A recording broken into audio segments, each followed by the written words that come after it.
So Fortnite Chapter 6 Season 4 has recently been released, and with the release of a new Fortnite season, there are bound to be a ton of new items. So in this video, I want to rank all 11 of the new items, not including the exotic shockwave launcher, because when I tried to get it from the vault, it just scammed me and didn't give me the item. And this video is only going to go over the items in the 5 inventory slots and no medallions or boons. But before we get into it, I'd appreciate it if you would like and subscribe to help me reach 6,000 subs by the end of the year.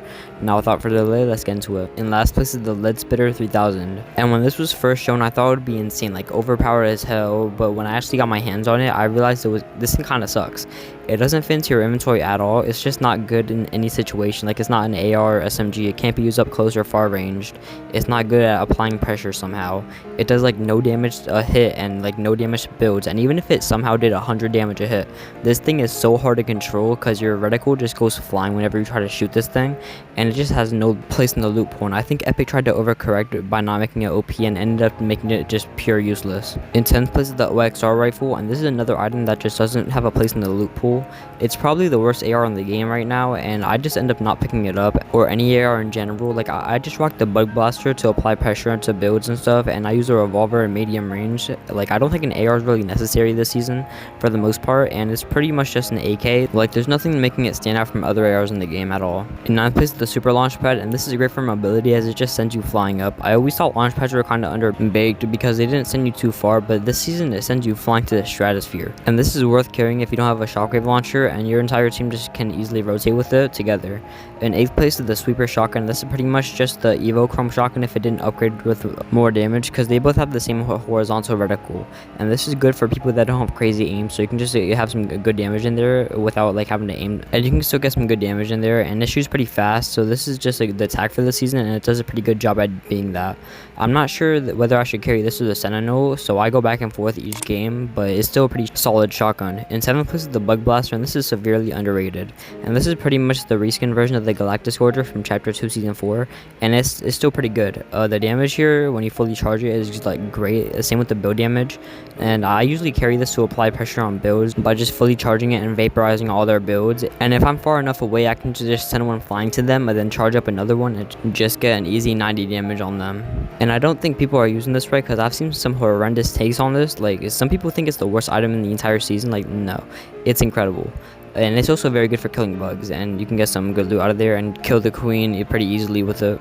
In 6th place is the Swarm Strike, and this is just one of the best launchers we ever had in the game. And when I saw in the trailer that it follows the vehicles, I thought it would be like the Anvil Launcher 2.0, but I'm happy to say it's not that. It fires 7 rockets that all do pretty good damage, and if you hit every rocket, it's an insta-kill, so it's just busted.